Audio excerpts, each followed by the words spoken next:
तर मित्रांनो, लग्नानंतर होईलच प्रेम या मालिकेच्या नवीन एपिसोडमध्ये आपल्याला असं पाहायला मिळणार आहे की इकडे पार्थ आणि काव्या आणि नंदिनी आणि जीवा हे पूजेसाठी एकत्र खाली आलेले असतात.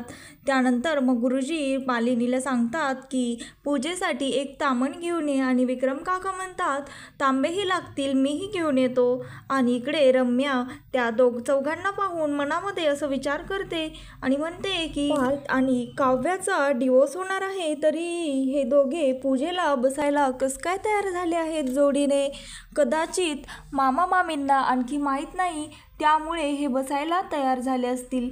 पण काही हरकत नाही, कधी ना कधी तर हे मामा मामींना कळणारच आहे आणि मला फक्त तोपर्यंतच वेट करायचं आहे.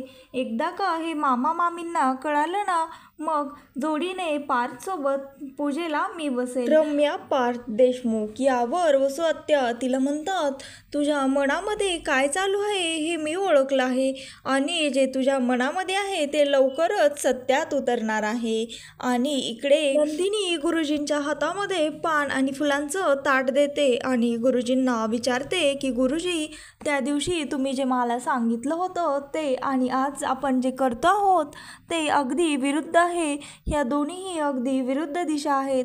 मग यामध्ये नक्की खरं काय मानायचं? त्यावर गुरुजी म्हणतात, तुला पूजा चालू झाली की लगेचच कळेन. त्यानंतर तुझ्या सर्व प्रश्नांची उत्तरे तुला मिळतील. तेवढ्यातच तिथे विक्रम काका आणि मानिनी काकू येतात आणि गुरुजींना म्हणतात, गुरुजी हे घ्या तुम्ही सांगितलेलं सामान. त्यावर गुरुजी म्हणतात, चला आता पटकन तुम्ही सर्व पूजेला जोडीने बसा, आता पूजा सुरू करण्याचा टाइम झालेला आहे. विक्रम काका म्हणतात, तुम्ही चौघे पूजाला बसा ना, का बसत नाही आहात आणि असे एकमेकांचे तोंडे काय पाहत आहात? त्यावर मग लगेचच वसू आत्या म्हणतात, अगं पार्थ आणि काव्या, तुम्ही दोघेही का बसत नाही आहात? का काव्या, तुला पूजेला बसण्याची इच्छा नाही आहे? त्यावर काव्या म्हणते, मी असं काही म्हणाले का? त्यावर मग मानिनी म्हणते, काकू वसुताई, तुम्ही असं का म्हणत आहात?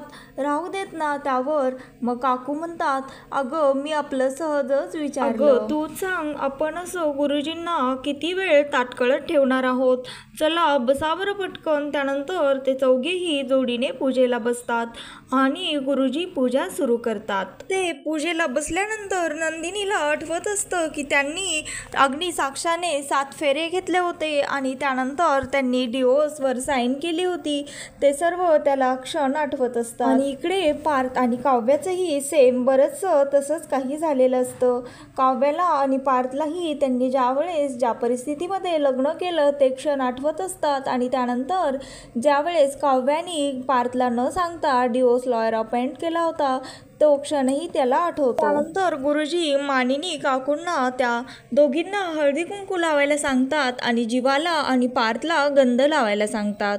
त्यानंतर गुरुजी म्हणतात, आता पूजा सुरू करण्याआधी मला तुम्हाला एक गोष्ट सांगायची आहे की बऱ्याच जणांना हा प्रश्न पडतो, सत्यनारायणाची पूजा करायची म्हणजे काय करायचं? प्रत्येकाचं सत्य वेगळं असतं, पण माझ्यासाठी सत्य म्हणजे तुमच्या आतला आवाज आणि नारायण म्हणजे तुम्ही. त्यामुळे मी तुम्हाला सांगेन की तुमच्या आतला आवाज काय म्हणत आहे ते ओळखा आणि त्याचं ऐका. जगाशी खोटं बोलू शकता, आई वडिलांशी खोटं बोलू शकता, पण तुम्ही स्वतःशी खोटं कधीच बोलू शकत नाही. तेव्हा तुम्ही सत्यनारायणाचा हा अर्थ समजून घ्या. त्यानंतर मग गुरुजी नंदिनी आणि जीवाला आचमन करायला सांगतात. त्याप्रमाणे ते करतात. त्यानंतर ते पार्थ आणि काव्याला आचमन करायला सांगतात. त्यासाठी काव्या पार्थच्या हाताला हात लावते आणि पार्थला ते सहन होत नाही, कारण त्याला नंदिनीला डिवोर्स द्यायचं त्याचं मन नसतं, पण त्या नंदिनीच्या खुशीसाठी तो हे सर्व करत असतो. त्यामुळे त्याला सहन होत नाही. तो उठतो आणि म्हणतो, आई मला तुझ्याशी काहीतरी बोलायचं आहे.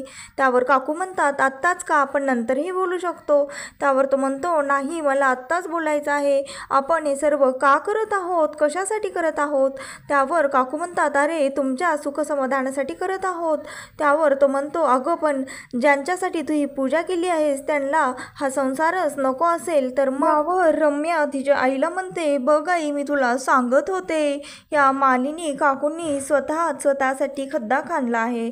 त्यावर त्या वसुआत्या म्हणतात, हो, आपलीच माणसं आणि आपलीच माती. त्यावर काका म्हणतात, तुमच्या दोघींचं काय बोलणं चालू आहे? त्यावर ते म्हणतात, काही नाही. त्यावर आत्या म्हणतात, अरे विक्रम, हा काय बोलत आहे आणि असं का बोलत आहे? त्यावर मग काका म्हणतात, तू नको टेन्शन घेऊ, आम्ही बघतो. त्यावर काकू म्हणतात, पार्थ, तू हे असं काय बोलत आहेस आणि काय झालं नेमकं? तू असा अचानक वेगळा का वागायला लागलेला आहेस? त्यावर पार्थ म्हणतो, तुला कळतंय ना आई, मी वेगळं वागायला लागलो आहे, मग प्लीज थांबव ना हे सर्व, मला ही पूजा करायची नाहीये. त्यावर पार्थ जीवाला म्हणतो, अरे जीवा, तू लगेचच पाटावर येऊन बसलास पूजेसाठी, तुला हे सर्व मान्य आहे का? त्यावर काकू म्हणतात, तुलाही पूजा करायची नाहीये आणि तू त्यालाही असं म्हणत आहेस, तुझं हे सर्व काय चाललं आहे?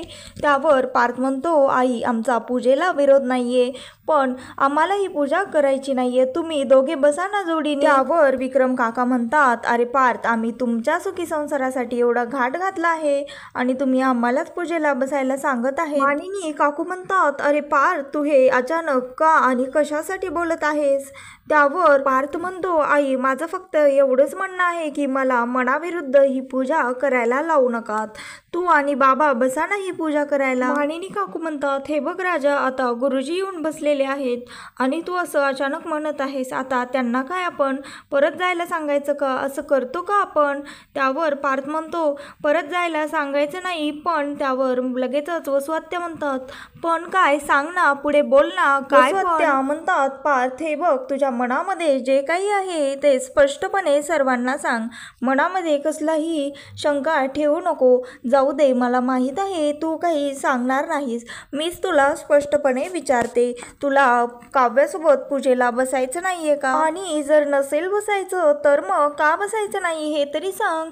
बिचारी काव्या हे लग्न टिकावं म्हणून किती एफर्ट्स घेत आहे हे तुला दिसत नाहीये का? त्यावर आत्या म्हणतात, अरे नको ना रे पार्थ, तिच्या विरोधामध्ये जाऊ. त्यावर मानिनी काकू म्हणतात, वसुताई. त्यावर त्या म्हणतात, वसुताई काय, तुला कळत नाहीये का ग मालिनी? आणखीनही त्या दिवशी ह्या बिचाऱ्या काव्यानी ह्याने टिफिन घरी विसरला म्हणून तुझ्याकडनं शिकून खिचडी बनवून ह्याच्यासाठी ऑफिसलाही घेऊन गेली. हे सर्व तुला आठवतंय ना मानिनी? मी तिला म्हटलेही, अगं तू राहू दे, नकोच डबा घेऊन जाऊ, पण तिने काही ऐकलं नाही. तिचा इंटरेस्ट कशामध्ये होता?